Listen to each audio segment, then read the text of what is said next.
Size öyle bir video hazırladım ki bu konuyla ilgilenen herkes, Güney Kore yaşamıyla ilgili, Güney Kore hayatıyla ilgili, Güney Kore'de iş bulma ile ilgili düşünceleri olan, fikri olan veya fikri olmayıp da bu videoyu izledikten sonra fikri değişecek o kadar fazla insan için çok güzel bir video hazırladım ki bir teşekkürünüzü, bir abone olmanızı, bir de beğenmenizi rica ediyorum. Size bu videoda ben neler anlatacağım? Bu videoda Güney Kore'de iş bulma durumuyla ilgili, Güney Kore'ye nasıl girdik? Güney Kore çalışma vizesi almak mümkün mü? Güney Kore'de girerken ne gibi zorluklar yaşadım? Güney Kore'nin yaşam koşulları, Güney Kore'de çalıştığınız zaman nasıl işlere, nasıl, ne zaman gitmelisiniz? Bunların hepsini bir günde ne kadar para kazanıyorsunuz? Market fiyatları, kira fiyatları, işte paranızı nasıl alıyorsunuz? Ülkeye, Türkiye, Güney Kore'den ülkenize nasıl para gönderiyorsunuz?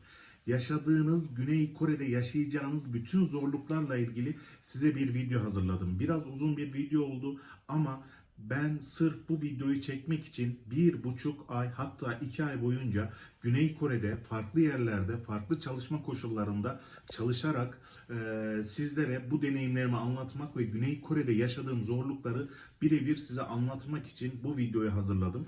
Biraz video uzun oldu ve bu videoyu sizin için, hatta şöyle bir farklı bir yönü de var. Beni takip edenler bilir. Yaklaşık ben bir yıldır Asya ülkelerinin farklı lezzetlerini tatmak için bir yıldır geziyorum. Ve bir yıldır aynı tişörtle geziyorum. Sırf bu videoyu çekmek için sizlerin karşısında böyle güzel ve durmak için böyle tertemiz, bembeyaz bir gömlek aldım. İnşallah yakışmıştır, beğenmişsinizdir. Biraz da heyecanlıyım çünkü çok uzun bir video oldu. Böyle çalıştığım görüntüler, çalışma görüntülerim, Kore'de yaşamımla ilgili ince ince detaylar anlattığım için biraz sevinçliyim. Sonuna kadar izlemenizi, izledikten sonra yorumlarınızı veya konuyla ilgili, Güney Kore'de çalışmak, yaşamla ilgili sorularınız varsa bana yorumlarda belirtebilirsiniz. Eğer sonuna kadar izledikten sonra bu videoyu Güney Kore'de çalışmak isteyen arkadaşlarınızı da gönderirseniz çok teşekkür ederim. Hadi vakit kaybetmeden Güney Kore ile ilgili tüm durumları, tüm sorunları anlattığım videoya başlayalım. Endonezya'da otelde arkadaşımla, gezgin bir arkadaşımla sohbet ederken bana şöyle bir cümle kullandı. Ya dedi, Türkiye'den inanılmaz derecede Kore'ye iş için gidenler var ve günlük çok iyi para alıyorlarmış dedi. Ben dedim ki ne kadar para alıyorlar? Günlük $100 para alıyorlar dedim. $100 para alsalar insanlar Amerika'ya, işte Meksika yolundan, bir sürü yoldan gitmeyi bırakıp direkt Kore'ye giderler. Ki Kore vizesiz. Çünkü 180 gün internete girdiğiniz zaman 180 gün vizesiz yazıyor. Ben dedim ki bunda emin misin? Evet eminim dedi. Hatta bununla ilgili bana birkaç böyle Facebook gruplarını falan gösterdi. Yavaş yavaş size Güney Kore sürecinin en başından, ülkeye giriş aşamasından, ülkedeki yaşayış biçimine kadar, ülkede karşılaşacağınız zorluklara kadar her şeyi anlatmaya çalışacağım. Şimdi ülkeye ben nasıl girdim? Yani bir film gibi tam böyle ülkeye girdim. Pasaporttan geçtim, vize kontrolünden geçtim. Polis ve başında bir köpek beni bekliyordu. Ben orada köpeğin yani köpekle ilgili, köpek niye, yani ben ne yapıyorum diye düşünürken köpek bir anda benim üzerime ve çantama saldırdı. Yani biraz korktum. Yani bir İngilizce değil. Yani az buçuk 9 aydır, bir yıldır yollarda öğrendiğim kadarıyla kendimi İngilizce olarak anlatmaya çalıştım. Böyle bir şey yok falan diye. Sonra adam benim konuşmalarımdan biraz böyle yapıp cebinden bir şey çıkardı. Ben iyicene gerildim ve bu esnada da köpek benim çantamı sürekli kokluyor. Ya ben nasıl, böyle var ya, üzerimden kaynar sular döküldü. Daha sonra adam cebinden bir kelepçe çıkardı. Benim çantamı kilitledi. Ya çantamda da hiçbir şey yok. Düşünüyorum. Ulan dedim, kaçakçı mıyız biz, neyiz yani, birisi çantama bir şey mi bulaştırdı, ne oldu dedim. Böyle baya bir yaptım. Daha sonra bu çantanızı alın buraya gidin dedim. Oraya gittiğimde bir anda 4-5 kişi benim başıma birikti. Abi kanter, yani su içinde kaldım. Yani böyle bir yapıyorum.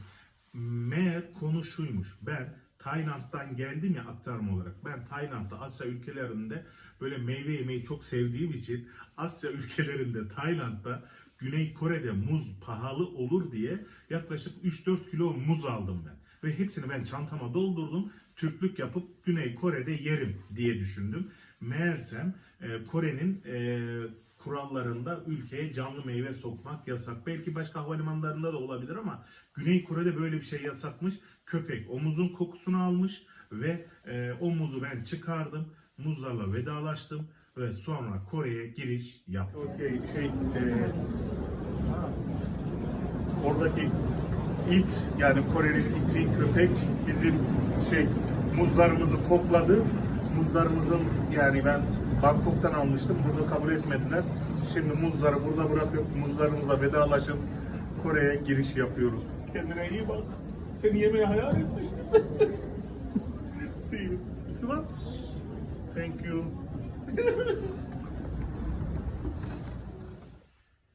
Şimdi bu benim Kore'ye giriş şeklim. Peki siz nasıl gireceksiniz, nasıl pasaport yapacaksınız ve nasıl pasaportunuzla ilgili işlem yapacaksınız ve ülkeye girerken sizin için neler gerekli bunu anlatalım. Şimdi normalde Kore'ye gitmek için bir araştırma yaptığınız zaman, internete yazdığınız zaman Kore vizesiz yazar, vizeden muafsınız yazar. Ama Kore Cumhuriyeti Türk insanlarının çok yoğunluğundan ve kalabalığından rahatsız oldukları için Türk insanların girişinden muafsınız yazar. Ama Kore Cumhuriyeti Türk insanlarının çok yoğunluğundan ve kalabalığından rahatsız oldukları için Türk insanların girişi için KETA uygulaması diye bir uygulama çıkardılar. Bu KETA uygulaması nedir? KETA uygulaması sizi daha öncesinden tanımaları açısından doldurduğunuz bilgiler, işte Kore'de ne yapacaksınız, gezmeye mi geliyorsunuz, işte şu otelde mi kalacaksınız, şurada mı kalacaksınız diye size bir form veriyorlar. KETA uygulamasından o formu dolduruyorsunuz. Doldurduktan sonra 3 gün bekleme, yani 3 gün sürüyor sonuçlanması. 3 gün, o eğer olumlu cevap geldiği takdirde Güney Kore'ye biletinizi alabilirsiniz. Sakın ha, üzerine basa basa söylüyorum. KETA uygulamasında onayınız gelmeden kesinlikle ama kesinlikle biletinizi almayın. Biletinizin yanma ihtimali çok yüksek. Çünkü KETA uygulaması olmadan size kesinlikle check-in işlemi yapmazlar. KETA uygulamasıyla ilgili şunu belirtmeliyim. KETA uygulamasını doldururken bilgileri eksiksiz ve çok doğru doldurmanız çok ama çok önemli. Bir de eğer İngilizceniz fazla yok ise mutlaka İngilizce bilenden bir yardım alarak o formu doldurmanız çok önemli. Güney Kore'de İngilizce demişken dilin önemi var mı? Yani İngilizce hiç bilmeden Kore'ye giriş yapabilir misiniz? Benim deneyimlerime bakacak olursanız hiç İngilizce bilmeden de Kore'ye vize alıp giren var. Ama kendi derdini anlatamayıp da vize alamayan da var. Bu vize olayı, Güney Kore vize olayı tamamen şans işi. Tamamen şans işi. Tamamen şans işi. Üzerine basa basa söylüyorum. Bunu niye 3 kere söyledim? Kesinlikle kimseye, hiçbir aracı kuruma size vize garanti ettikleri için para ödemeyin. Size Güney Kore vizesini garanti ederek, işte size çalışma vizesini garanti ederek sizden para alanlara kesinlikle güvenmeyin. Bunlar, üzerine basarak söylüyorum, sahtekardır. Güney Kore vizesini almak için sadece sizin ihtiyacınız olan şans. Yani o gün pasaport memurunun iyi gününde olması gerekir. Evde eşiyle kavga etmemiş olması gerekir. O esnada adamın içerisine bir sıcaklık gelmesi gerekir vesaire vesaire. Ama bunu derken şunları da önemsemekte fayda var. Yani kısaca bu adamlar sizden şunu bekliyorlar. Ya siz Kore'ye harbiden çalışmaya mı geliyorsunuz? Yoksa Kore'ye gezip turist olarak gezmek mi istiyorsunuz? Şimdi şöyle bir şey düşünün. Türkiye'den pasaport çıkarıyorsunuz.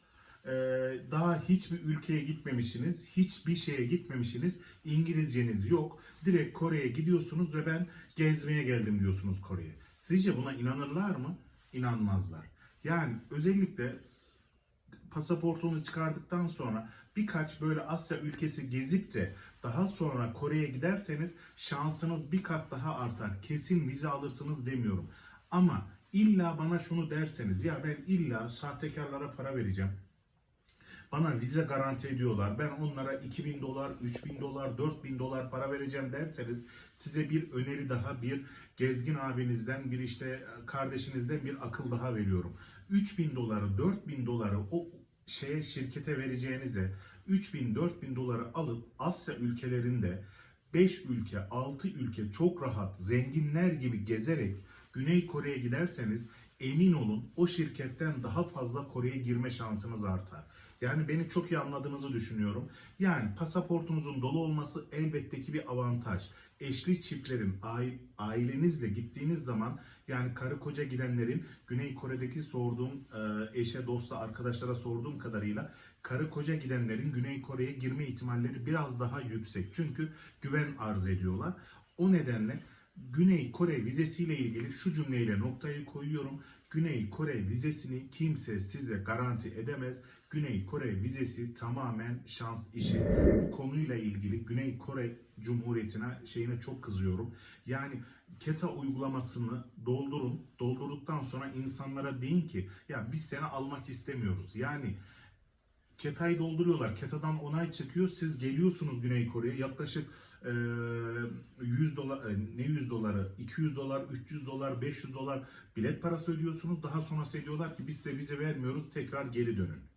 Yani bu anlamda Kore'ye çok sinirleniyorum, çok kızıyorum. Dışişleri Bakanlığımızın bu konuya el atması gerekir diye düşünüyorum. Yani eğer bu adamı almayacaksan hiç Türkiye'den getirttirme. O KETA'ya öyle bir uygulama yap, KETA'dan onayını verme. Yani burada çok böyle bir saçmalıklar var ama yapacak bir şey yok. Adamlar günlük çok güzel para veriyorlar.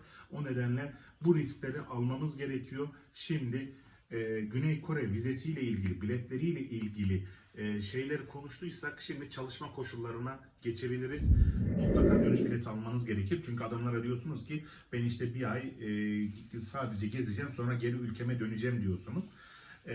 Dönüş biletini tekrar Türkiye'ye almayın derim. Niye derseniz, olası bir durumda vizeniz olumlu sonuçlanırsa dönüş bileti için o kadar yüksek para vermenize gerek kalmayabilir.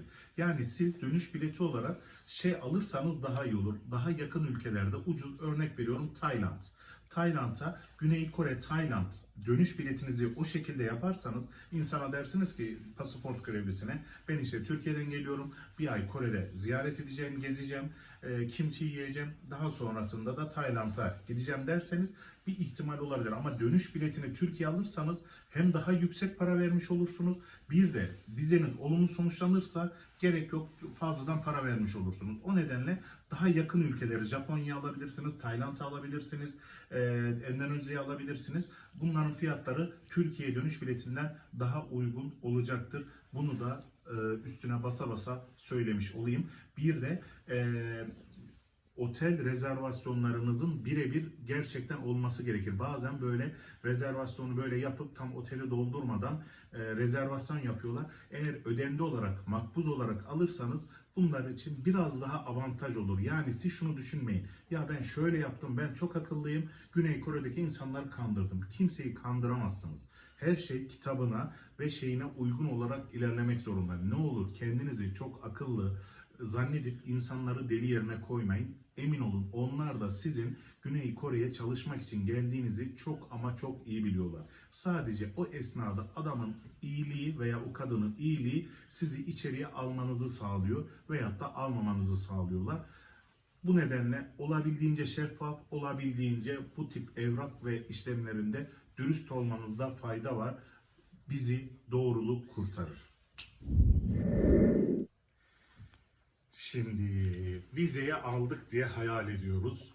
Rahatladınız, o kapıdan içeri geçtiniz. Bir sürü böyle Kore insanları, böyle hepsi sizin yüzünüze tatlı tatlı geliyor. Böyle temiz temiz, giyinimli giyinimli geliyor, şık şık geliyor böyle.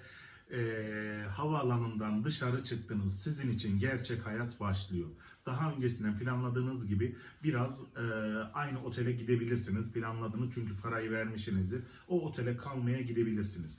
Güney Kore'de illa her zaman taksiye para vermek zorunda değilsiniz. Güney Kore otobüsleri sizden para alırlar ve o parayla yolculuk yapabilirsiniz. Yani İETT otobüslerinden bahsediyorum. Şehir içi ulaşımında otobüslerden bahsediyorum. Onlarla ulaşım yapabilirsiniz. Seul'e indiyseniz metroyla ulaşım yapabilirsiniz. Bunlara hep paranız geçer, hiçbir şekilde zorluk çekmezsiniz. Havalimanına girdiniz, girer girmez isterseniz oradan emin olun dışarıda şehir merkezinde de sim kartlar aynı fiyata. İstediğiniz bir sim kartı alabilirsiniz. Ben aşağıda açıklama kısmında sim kartların isimlerini yazacağım. Hangisini isterseniz alabilirsiniz. Bir de şunu söyleyeyim. İlla Türkiye'den Seul'e bilet almak zorunda değilsiniz. Siz muhakkak tek uçuş değil aktarma olarak geleceksiniz. Belki biriniz Özbekistan'dan alacak, belki biriniz Malezya'dan, belki biriniz Tayland aktarmalı gelecek. Eğer aktarma uçuşlarında Seul değil de Busan veyahut da Daegu şehirleri var. Onların havalimanları da var. Oradaki havalimanlara biletinizi alırsanız Kore'ye girişiniz belki bir anlamda kolaylaşabilir. Kesin girersiniz demiyorum. Niye derseniz Seul'ü İstanbul Havalimanı gibi düşünün. Çok büyük, binlerce insan geliyor, binlerce millet geliyor. İnsanlar ister istemez böyle çok yoğun, çok gergin, çok böyle rahatsız. Ama Seul ve Busan ve Daegu şehirleri biraz daha rahat. Konya'ya veya Kayseri'ye inmiş gibi oluyorsunuz. Emin olun Busan veya Daegu'ya indiğiniz zaman zaten trenle istediğiniz zaman Seul'e de gidebilirsiniz. İstediğiniz şehirlere trenle çok ucuz bir şekilde gidebilirsiniz. Bunu da dipnot olarak söylemiş olayım.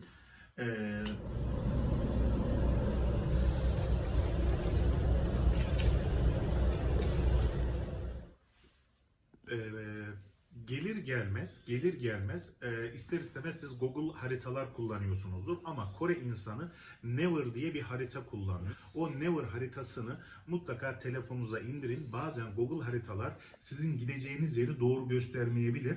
Yani bir Koreli'ye adres sorduğunuz zaman da Google haritalardan değil Naver'dan size tarif ettiğini göreceksinizdir. Naver haritalarını indirirseniz bu sizin açınızdan daha güzel olacaktır, daha kolay olacaktır. Bu söylemiş olduğum uygulamaların hepsinin linkini açıklama kısmına bırakacağım. Bir de telefonunuzu aldıktan sonra, sim kartınızı aldıktan sonra kendinize Kakao Talk diye bir şey var. Böyle sarı bir şey. Onu da mutlaka telefonunuza uygulayın. Biraz WhatsApp'ın Kakao gibi düşünebilirsiniz. O nedenle Kakao uygulamasını da indirirseniz burada iş görüşmelerinde veya insanlara mesaj atarken o sizin de kolaylık sağlayacaktır. Şimdi sabah kalktık. Otelde kahvaltınız yoktur. Büyük ihtimal 7-Eleven'lar ve GS25 CU diye böyle bizim bakkal marketlerimiz var. Oradan gittiniz biraz atıştırmalık bir şeyler aldınız. Kore'de genellikle domuz eti yaygındır. Eğer ciddi anlamda domuz eti tüketmiyorsanız, domuz eti yemiyorsanız buna çok dikkat etmelisiniz. Yukarıda sadece beef yazar, yani beef inek eti, chicken yazdığı zaman domuz eti olmuyor demek değildir. Yani içerisinde domuz yağı da bazen olabilir. Buna da dikkat etmenizde fayda var. 7-Eleven'larda veyahut da bu tip marketlerde halal ibaresini görmeniz sizin açınızdan daha iyi olur. Ama bu anlamda biraz zorlanacaksınız. Birkaç günden sonra her şey rayına oturacaksınız. Çünkü siz çok şanslısınız. Kore'ye giriş yapmışsınızdır. Çünkü Kore'ye emin olun girmek için çok ama çok sırada bekleyen veyahut da çok ama çok geri dönen insan var. Peki hemen işi nereden bulmalıyım? Eğer öncesinde hiç kimseyi tanımıyorsanız, hiç kimseyi bilmiyorsanız veyahut da işte öncesinde araştırma yapmayıp Facebook gruplarında veyahut da oradan buradan bir telefon görüşmeleriniz yoksa yapacağınız tek şey Naver haritalarına girip Samushin adreslerini yazmanız. Samushin adresini Korece nasıl yazıldığını ben açıklama kısmına yazıyorum. Naver arama kısmına o Samushin yazdığınız zaman çevrenizdeki Samushinleri görebilirsiniz. Samushinler nedir? Samushinler nedir? Bizim Türkiye'deki amele pazarının birebir karşılığı. Siz oraya gidiyorsunuz, orada bekliyorsunuz. O Samushin sizi o gün işe gönderiyor. Ama şunu unutmayın, Samushin'e gidecekseniz muhakkak sabah erken gitmeniz gerekir. Sabah erken 7-8 değil, sabah 5 veya 6. Güney Kore'de çalışma hayatı sabah erken başlar. Yani 8'de 9'da uyanayım, kahvaltımı yapayım, kesinlikle o güne iş kalmaz. Siz sabah erkenden uyandınız. Bu Samushin adresini bir gün öncesinden buldunuz ve biliyorsunuz. Sabah oraya gidiyorsunuz. Telefonunuza ben iş arıyorum diye Google Türkçe çeviriyi yapıyorsunuz. orada oturan adama uzatıyorsunuz, gösteriyorsunuz. Eğer iş varsa o adam sizi o gün işe yani şu olmaz ya, ben bu adam beni işe götürüyor ama paramı alır mıyım, alamaz mıyım, öyle bir korkunuz olmasın. Sizin ilk başta tek korkunuz iş bulup bulmamak olsun. Çünkü Kore'de çalıştığınız parayı alamama gibi bir durum yok. Muhakkak çalıştığınız kadar para alırsınız. Çünkü eğer paranızı alamaz iseniz vizeli olup olmamanız önemli değil. Kaçak olup olmamanız önemli değil. Muhakkak şikayet ettiğiniz zaman birebir ilgileniyorlar immigration ofisleri ve sizin o paranızı alıyorlar ve vermeyene çok büyük ceza veriyorlar. O konuda hiç korkunuz olmasın. Bir gün gittiniz, adama gösterdiniz. Adam ilk başta size zaten o hoş geldin abi, nerelisin, şudur budur muhabbetleri yok. Direkt opso. İş yok. Yani opso yok demek. Yani sizin yüzünüze bile bakmayacak, konuşmayacaklar. Siz bir gün tamam diyorsunuz, gidiyorsunuz. Ama şunu yaparsanız karlı çıkarsınız. Ben bir gün gittim, bana iş yok dedi. Ertesi gün ciddiyetimi göstermek açısından tekrar aynı yere gittim. Orada bekledim.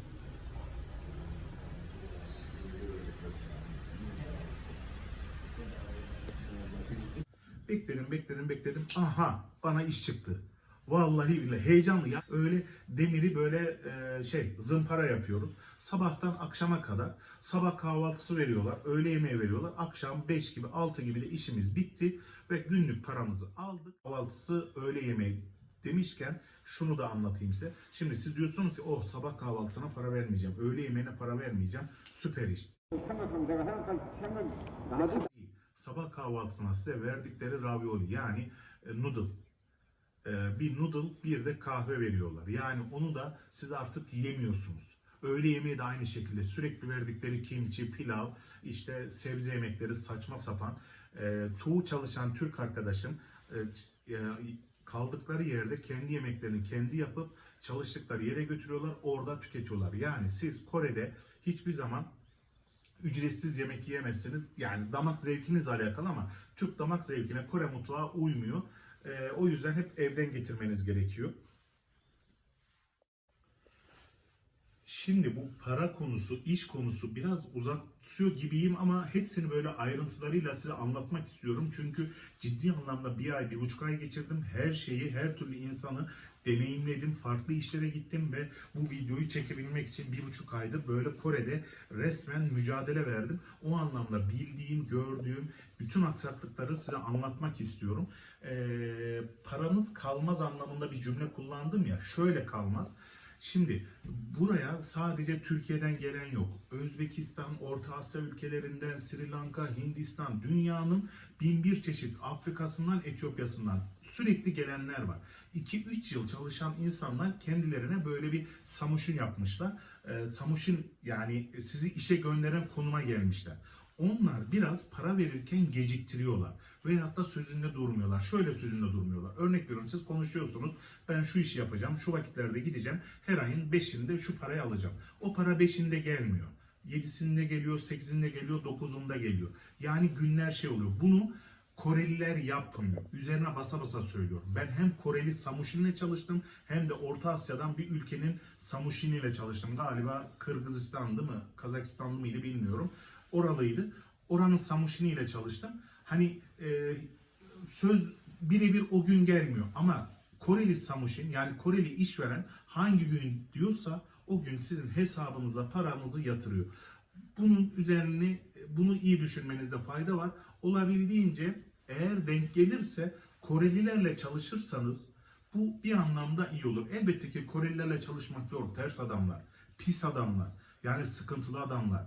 Bağırırlar. Yani ne olduğunu anlamıyorsunuz. Yani İngilizceyi bilmedikleri için vücut dilleri de yok. Şöyle düşünün.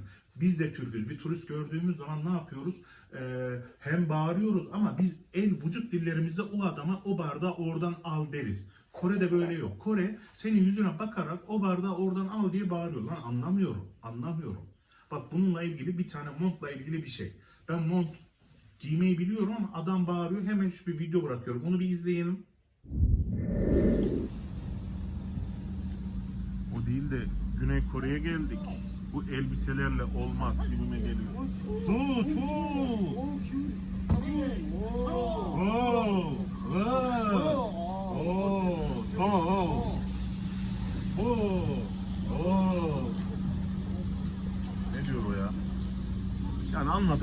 soğuk. Bizim mont almamız lazım kameraman.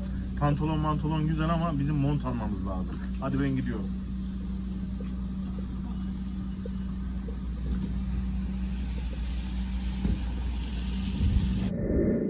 İşte yani bu benim sadece Kore'de kar yağarken şeye gitmiştim, markete gitmiştim, montum evdeydi. Hani adam bana sürekli böyle e, ya abi anlıyorum yani bu adam biraz bana iyilik yapıyor ama bunun iş esnasında size daha böyle fazlaların bağırdıklarını düşünün. O anlamda çok iyi bir yere denk geldim. İşverenim çok iyi bağırmıyor, şöyle bir şey değil. Koreliler genellikle bağırıyorlar. Bu benim deneyimim ama bağırmayan var mıdır bilmiyorum. Özellikle de bir fabrikada, tavuk fabrikasında bir kadına denk geldim. Tövbeler olsun. Ben hayatımda bu kadar laf yemedim. Hayatımda bu kadar şey yemedim. Kadın olur olmadık her şeye bağırıyordu. Kore'de tavuk fabrikasıyla da ilgili size kaçak kaçak görüntüler çektim. Onu da göstereceğim.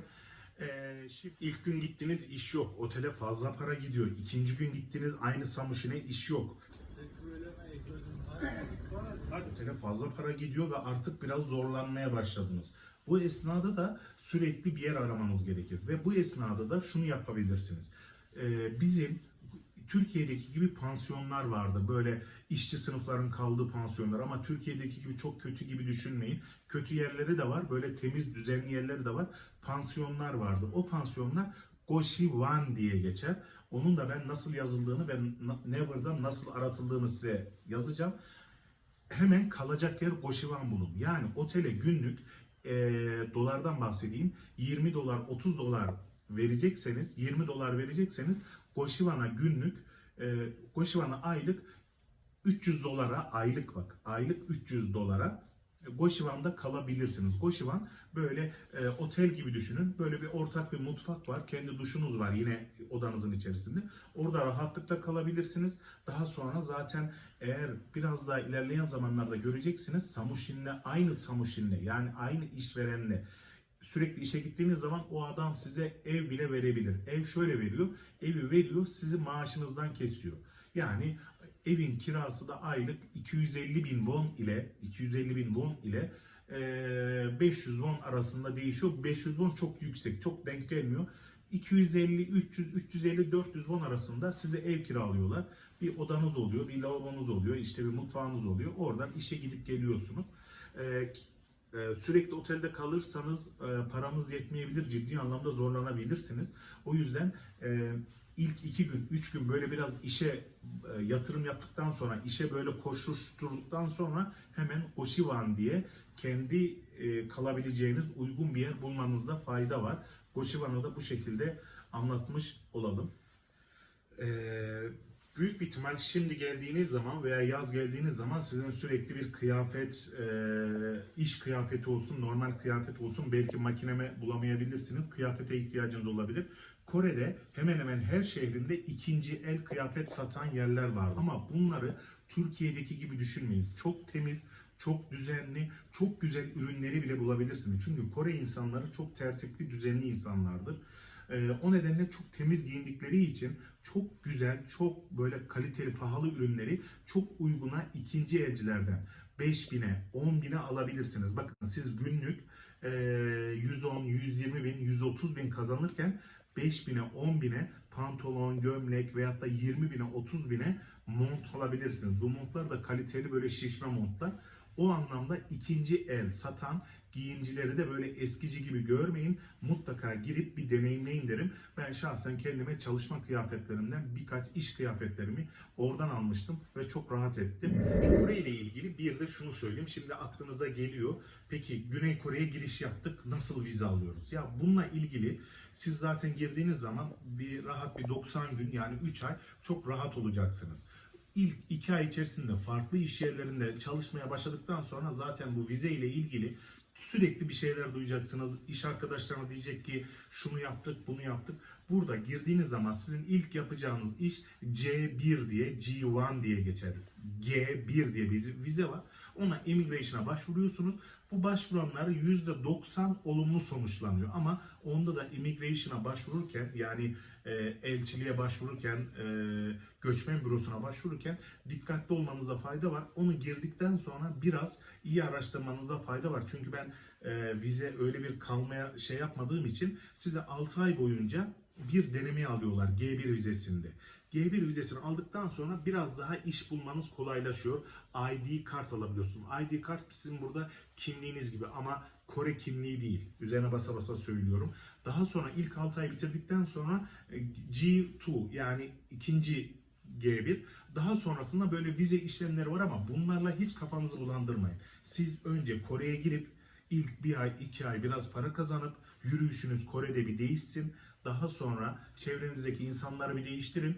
Daha sonra her şeyi yavaş yavaş öğrenirsiniz. Bir anda aha G1'i mi alsam, şunu mu alsam, bunu mu alsam kafanızı bulandırmayın. Sizin için en önemli şey ben o pasaport kontrolünden geçmek, kalacak yer Goşivan bulmak, iş yeri Samushin'e gidip ilk gün iş bulmak ve biraz para kazanıp yürüyüşümü değiştirmek. Mesele bu. Bu olduktan sonra diğer her türlü işi zaten çevrenizden öğreniyorsunuz. Binlerce şeyler duymaya başlayacaksınız. Daha sonra 2 ay, 3 ay içerisinde siz olmuşsunuz Koreli. O konuda rahat olun. Benim çok burada Türk arkadaşım, işte Türkmenistanlı, Özbekistanlı, onlara bir bakıyorum. Korelilerden bile daha iyi sistemi biliyorlar. O konuda hiç böyle düşünmeyin. Bunu söylemişken immigration'a, vizeye başvuru G1 yani G1 vizesine başvururken bir hangi Hindistanlı bir arkadaşım vardı. O başvururken kendi işveren olan Samushin'den aldığı kontratla mutlaka sizin bir kiralık kontrata ihtiyacınız var o immigration'a gitmeden önce. Onu o adamdan aldığınız zaman işler daha da garanti olur. Çünkü o adam size veriyor onu. O anlamda biraz ona özen gösterin. Dediğim gibi benim o konularda fazla bir bilgim yok. Çünkü ben o kadar kalmadım. 1,5 ay boyunca ben sadece işlere gittim. Şimdi demir işine gittim. İlk 2 gün, 3 gün boyunca yataktan kalkamadım. Yani ben 9 ay gezdim. Ben bu kadar çalıştım hatırlamıyorum. Bir de kilom fazla, beden fazla adamların. Bir de ben Kore'de şunu gördüm. Yani normalde şeye gittik. Yanımızda otururuz. Yanımda böyle dalyan gibi bir adam var. Yani zayıf, güçlü, kuvvetli inşaat işi. İnşaat işi, tamam mı? Diyorum ki bunu al. Yani mantıken düşünüyorsunuz derim bu adam kilolu. Ben bunu ne yapacağım? Bu adam affedersiniz şeyini kaldıramaz, bunu kaldıramaz. Bu adam nasıl iş yapacak diye düşün. Adam onu almadı. Ben diyorum ki bak ben kiloluyum. Ben dedim bunu. I am big. Bak ben big. Yani yorulurum. Yani usually no. Koreli insanlar kalıplı insanları seviyorlarmış. Ben bunu sonradan anladım. Bak hani siz bana şimdi şey diyebilirsiniz. Lan Kore'desin o zaten affedersiniz o arkayla o göbeklesin nasıl iş bulacaksın. Tabii sana iş vermezler falan düşünebilirsiniz. Koreli insanlar kalıplı insanları seviyorlar. Yani o nedenle adam o gün demir işine beni götürdü. Akşama kadar dünya.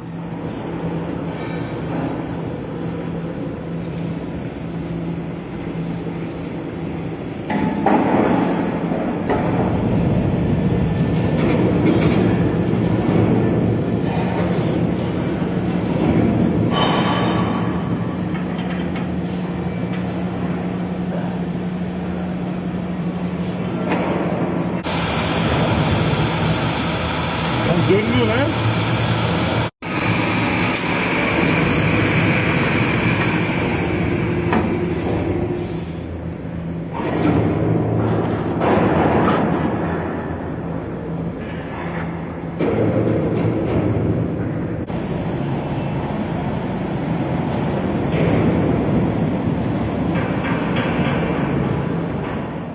Dünyam döndü ama 120 won aldım. Akşama bir yürüyüşüm değişti. Bir havalı yürüyorum. Böyle Kore'de çalışmışlığım vermiş olduğu bir rahatlık. Ülkeye de para kazanmanın vermiş olduğu bir güvenle yürüyüşünüz emin olun değişiyor. Bu havalanma anlamında değil. Bu demek istediğimi anladınız. Yani siz Türkiye'de de ilk maaş aldığınız ilk 5 günle yürüyüşünüzle maaşınızın yani ayın sonundaki 5 gün yürüyüşleriniz değişir. Bunu unutmayın. Bu felsefik bir cümledir. Neyse fazla uzatmayayım. Şimdi ertesi gün oldu. Oraya gitmeyeceğim. Demir'e gitmeyeceğim. Artık ben başka bir yer bulmam lazım. Hani bir yer bulmam lazım. Başka bir yer buldum. Dediler ki fabrika. Dedim vizem yok. Tamam olsun. Abi fabrika tavuk fabrikası. Bizi götürdüler. Tamam mı? Servise doldurdular. İlk gün bekliyorum böyle servise. Yolu insanlar da servislere veyahut da böyle arabalara binerken her zaman bir huzursuz olurlar. En son bineyim de hani insanlar yer kapladı olmasın diye böyle bekliyorum. Tüh, kapı açılmadı. Kış donmuş, hava soğuk, kapıyı böyle zorluyorlar, açmaya çalışıyorlar. Neyse açtılar.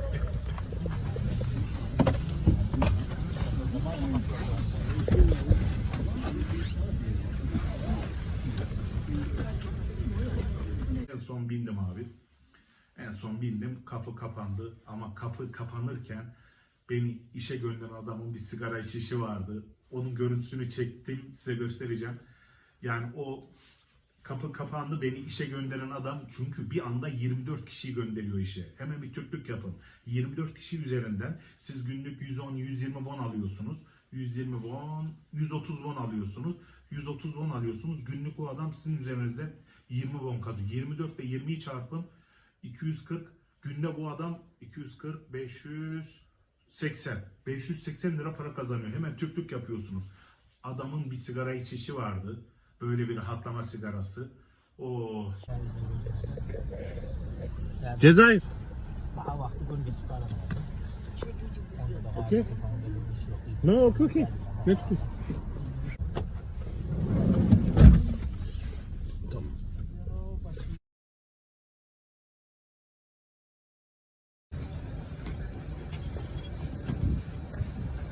sonra abi işe gittik. Buz gibi karanlık fabrikaya girdik. Bir tane bana bir tulum verdiler.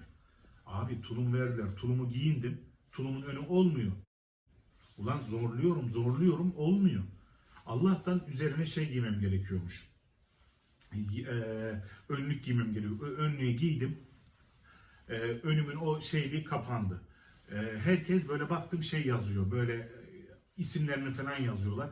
Ben de dünyanın en güzel ismi olan ismi yazdım. Torki. O anda bir heyecanlandım. İçinde bir mehter marşı, bir şey, şudur budur. Gaza geldim, eldivenimi giydim. Ya Allah, Bismillah dedim. Elime verdiler paspası.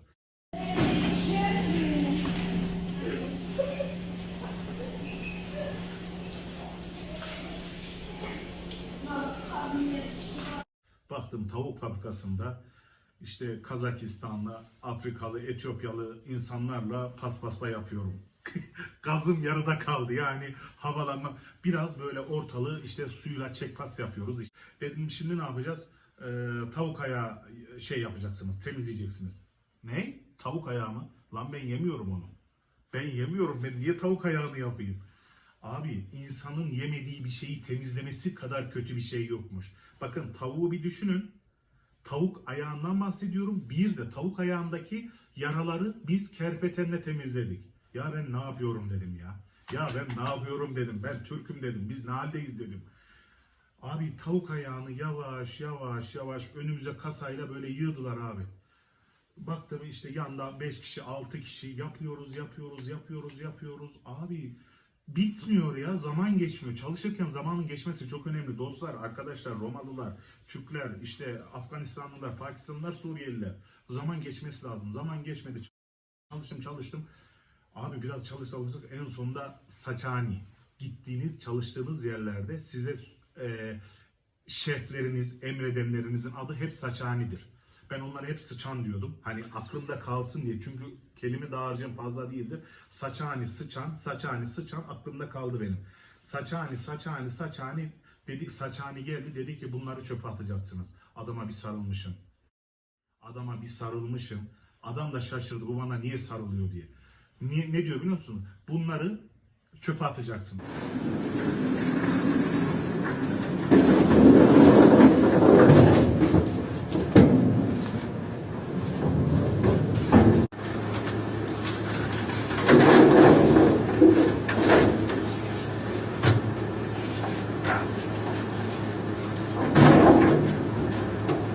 Akşam oldu.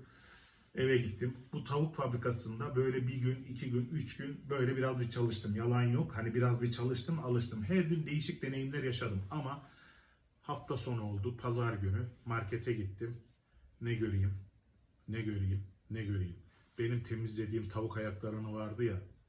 Köpeğin biri oturmuş. tavuk ayağını hatır hatır yiyordu. Bir kötü oldum. Bir kötü oldum. Ulan köpeğe yedirdikleri şeyi ben temizledim ya.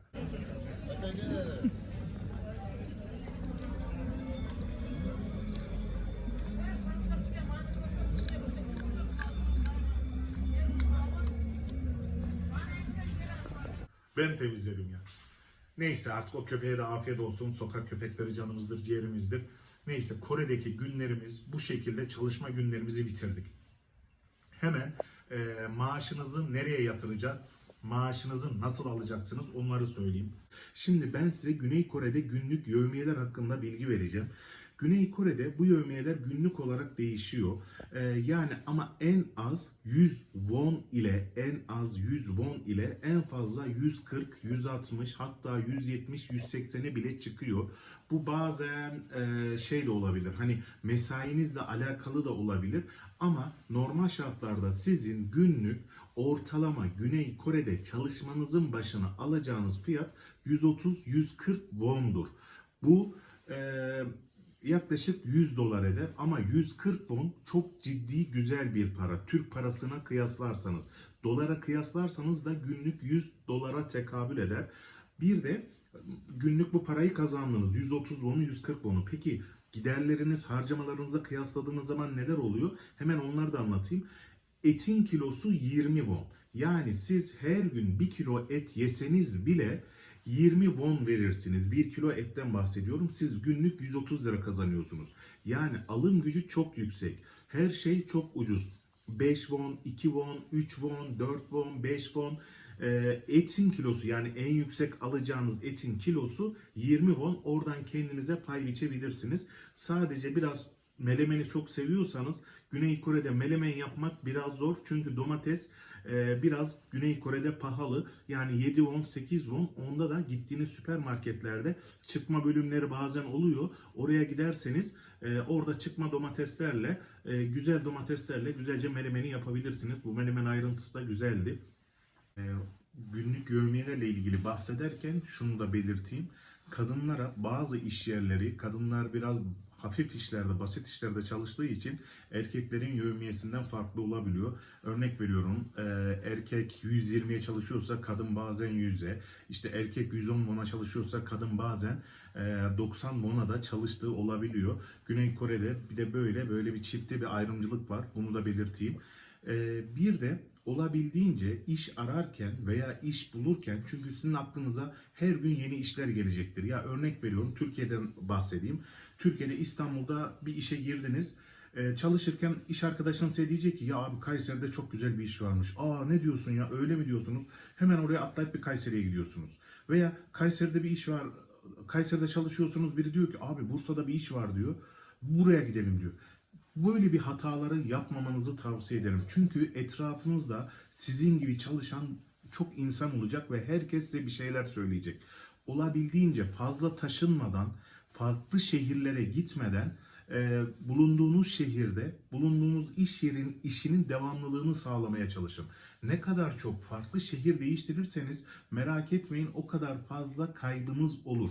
Kesinlikle fazla taşınmamaya gayret edin. Çünkü taşınmak, yeni bir düzen her zaman size ekstra bir maliyet, ekstra bir masraf. İşle ilgili de kulağınıza her gelene inanmayıp bulunduğunuz iş ile ilgili kendinizi geliştirip o iş yerinde maaşınızı yükseltmenin yollarını arayın. Çünkü çalışırken şunları çok duyacaksınız. Abi işte bir Jeju adası var. Meşhur bir Jeju adası. Geldiğiniz zaman çalışmaya başladığı zaman çok duyacaksınız. Abi orada kargo işi varmış. Günlük 170 won veriyorlarmış. 180 won veriyorlarmış. Abi şurada böyle bir iş varmış. Abi gidiyorsunuz hiç öyle bir iş yok. Veyahut da gidiyorsunuz hiç insancıl dışı. Ben bir gün, yarım gün bak ertesi 3 saat çalıştım kaçtım. Görüntü atamadım size.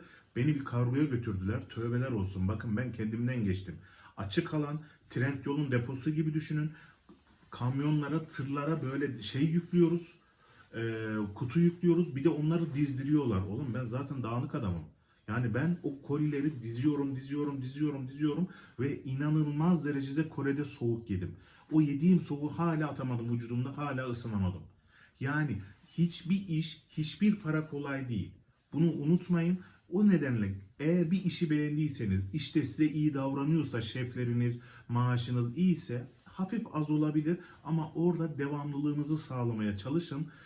Elinizden geldiği kadar da bu kargo işlerinin parası size yüksek olarak söylenecektir. Bu kargo işlerine fazla güvenmeyin derim. Niye güvenmeyin derim? Çok insan dışı çalıştırıyorlar.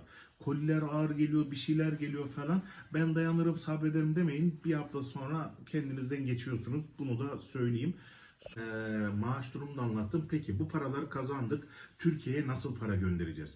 Türkiye'ye para göndermek için geldiğiniz zaman vizeniz olsun olmasın Gmoney diye bir hesap var. Gmoney. O hesabı açtığınız zaman direkt Türkiye'deki IBAN'ınıza parayı gönderebiliyorsunuz. Onun çok az bir kesintisi var. Yani 1 milyon won'da yanlış hatırlamıyorsam ben hiç göndermedim ama bir 10 won kadar bir masrafı var. Bu Türkiye yurt dışına böyle para gönderme Western Union'lar falan vardı. Siz onları biliyorsunuz. Bunlar falan çok pahalı. Bu Gmoney hesabıyla direkt Türkiye'ye çok ucuz, çok uygun bir şekilde paranızı gönderebilirsiniz. Maaşınızı da günlük yevmiyenizle bazı samuşinler elden vermezler. Bu hesabınıza yatırmak isteyebilirler. Gmoney hesabınıza da bu maaşınızı alabilirsiniz. Günlük yevmiyelerinizi alabilirsiniz. Sonra kaldığınız adresi bu Gmoney kartınızı istediğiniz zaman da o Gmoney kartıyla bankamatikmiş gibi alışverişlerinizi çok rahat bir şekilde yapabilirsiniz. Yani Gmoney hesabı sizin Güney Kore'de vazgeçilmezleriniz arasında olacaktır. Uygulamasını indirdikten sonra oradan direkt başvurabiliyorsunuz. İşin güzel tarafı da uygulama olarak hani müşteri hizmetleri Türkçe'de hizmet veriyor. Türkçe çok rahat bir şekilde, kolay bir şekilde derdinizi anlatabiliyorsunuz. Alışveriş konusunda bu helal haram konusunda da şunu belirtmekte fayda var. Marketlerde biraz zorlanacaksınız sebze ve meyve dışı reyonlarda. Bunun için de ben size açıklama kısmında çok rahat helal market anlamında sipariş vereceğiniz 3 tane uygulamayı söyleyeceğim. O 3 uygulamaya helal, bunların hepsi helal. Türkiye'deki ürünlerin çoğu da var, işte et, tavuk olsun, helal ürünleri de oradan kargo gibi, aynı Türkiye'deki Trendyol gibi siparişinizi verip helal olarak evinize kadar getiriyorlar. Fiyatları da normal marketlerden biraz daha uygun olur.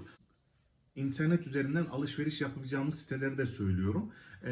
Coupang diye bizim Türkiye'deki Trendyol gibi bir siteleri var. Her şeyi Coupang'dan bakabilirsiniz. Eğer ikinci el bizim Türkiye'deki Letgo gibi bir şeye bakmak istiyorsanız da Kerrot diye bir uygulama var. Oradan da ikinci el tüm ürünlere bakabilirsiniz. Ama elektronik eşyalarda falan Coupang'ı tavsiye ederim. Kerrot'ta yani elden ele alıyorsunuz. Garantisi şudur budur. Bunlar biraz zor şeyler. Bunu da söyledikten sonra şunu belirtmekte fayda var. Tamam, Güney Kore'de iyi para kazanırsınız. Güney Kore'de yaşam ucuz. Ama kendinizi kontrol altına almaz iseniz, bakın bir abi tavsiyesi, paranın nasıl geldiğini, nasıl gittiğini anlayamazsınız. Kendinize bir program çizmeniz gerekiyor. Demelisiniz ki ben bir yıl boyunca buradayım, bir yıl boyunca bu kadar para kazanacağım, bu kadar çalışacağım, bu kadar şey yapacağım diye. Emin olun burada 3 yıl, 4 yıl, 5 yıl çalışıp da hiç para kazanamayan insanlarla tanıştım. Bir düşünün, adam 6 yıldır burada, ne bir Koreceyi öğrenmiş ne bir İngilizcesi var. Hala bizim gibi 100 liraya 120 liraya günübirlik çalışıyor. Niye? Programsız, işte tasarrufsuz çalıştığı için. Siz kendinize kazandığınız parayla ilgili bir program yapın, bir hedef belirleyin. Ona göre hedefinizi, harcamanızı belirleyin ve ona göre kendi programınızı kendiniz yapın. Değilse emin olun bu elin Korelisinde çok tüküren Koreli insanların yanında ezilmenizi emin olun istemem yani. Çünkü cidden pis insanlar. Yani geldiğiniz zaman göreceksiniz. Hayatımda ben Koreli insanlar kadar tüküren insanlar görmedim. Ne olur kendinizi bu adamların yanında ezdirmeyin. İhtiyacınız olan kadar çalışın, paranızı kazanın, kendinize bir hayat çizin, oradan yolunuzu, yaşamınızı düzenleyin derim. Benim bu videoyla ilgili anlatacaklarım bu kadar. Ne olur Türk insan olarak kendinizin farkında olun ve kendinize her zaman yatırım yapın. Geldiğiniz zaman Koreceyi öğrenin. Bu Güney Kore ile ilgili ne sormak isterseniz düşünceleriniz veya bu benim anlattıklarımda belki bazen yanıldıklarım vardır. Kore'de yaşayan arkadaşlarım da yorum olarak yazabilirler. Bu böyledir, bu böyledir falan diye. Sizin de sorularınız varsa yorum kısmına yazarsanız hepsini seve seve cevaplamaya hazırım. Allah karşınıza doğru insanları çıkarsın diye dua ediyorum. Allah karşınıza Kore'ye gelen Türk insanlarına veya Türk değil, çalışmaya gelen tüm insanların karşısına doğru insanları çıkarsın diye dua ediyorum. Siz de kendinize birbirinize bu şekilde dua edin. Allah yardımcınız olsun. Kendinize çok iyi bakın. Benim yolculuğum Özbekistan'da seyahatim devam ediyor. Takip etmeyi ve bu videoyu bir arkadaşınıza göndermeyi unutmayın. Fevzi Erden, Güney Kore'den sevgiler, saygılar.